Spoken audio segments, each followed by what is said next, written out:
నిజంగా మీడియా మిత్రులకి, ముఖ్యంగా ఇద్దరు అన్నలకి నా క్షమాపణలు. మా నాన్న తరపున, మా అన్న తరపున నేను సారీ అడుగుతున్నాను. నేను నీ తమ్ముడు అనుకోండి, మీ వాడిని అనుకోండి, మీకు నీ తోడుంటాను. మీకు ఏదున్నా నాకు ఫోన్ చేసేదానికి నేను ఎప్పుడు ఒక్క కాల్ దూరంలోనే ఉంటాను. I will always be there to support you and your family. And I'm sorry. నా కోసం సపోర్ట్ చేసేదానికి వచ్చి మీకు ఇలా జరగడం నాకు చాలా బాధగా ఉంది. నా భార్య పేరు లాగుతున్నారు, 7 నెలల కూతురు పేరు లాగుతున్నారు. నేనేం అడగలేదు, సొంత కాళ్ళ మీద పనిచేస్తున్నాను. మా ఆవిడ కూడా వాళ్ళ ఇంటి వైపు ఏ డబ్బు తీసుకురాలేదు, వాళ్ళ ఇంట్లోనూ డబ్బు అడగలేదు, నేను అడగలేదు, ఆస్తి అడగలేదు. మా ఆవిడ 7 నెలలు గర్భవతిగా ఉన్నప్పుడు తనకి 7 నెలలు ఉన్నప్పుడు మా అంకుల్ వాళ్ళు ప్రతి ఒక్కరూ 7 నెలలు కాదు 7 నెలలు తను ప్రెగ్నెంట్ గా ఉన్నప్పుడు మా అంకులు విజయవాడలో ఉంటారు. అండ్ ఇక్కడ కొంతమంది అంకుల్ నాన్నగారు బాగా క్లోజు.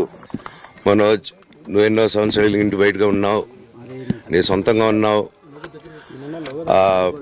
మీ నాన్నగారు అమ్మగారు ఒకరే ఉన్నారు.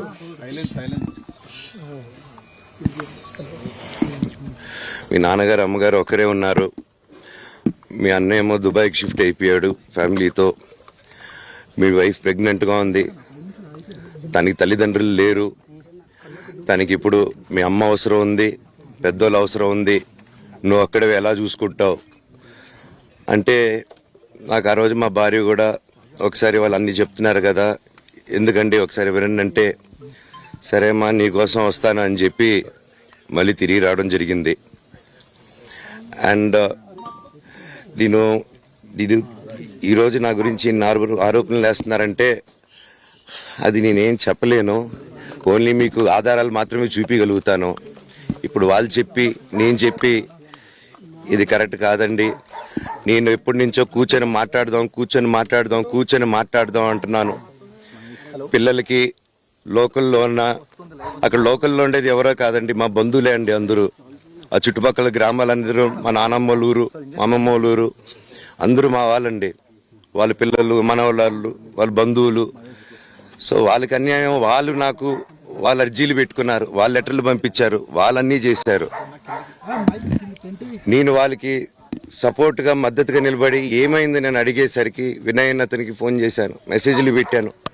సార్ వాట్ ఈస్ హ్యాపెనింగ్, నేను కావాలంటే కాలు మీద కూడా పడతానండి, ఈ ఇష్యూ క్లియర్ చేయండి, మాట్లాడుకుందాం అంటే చాలా దురుసుగా రిప్లైలు పెట్టారు.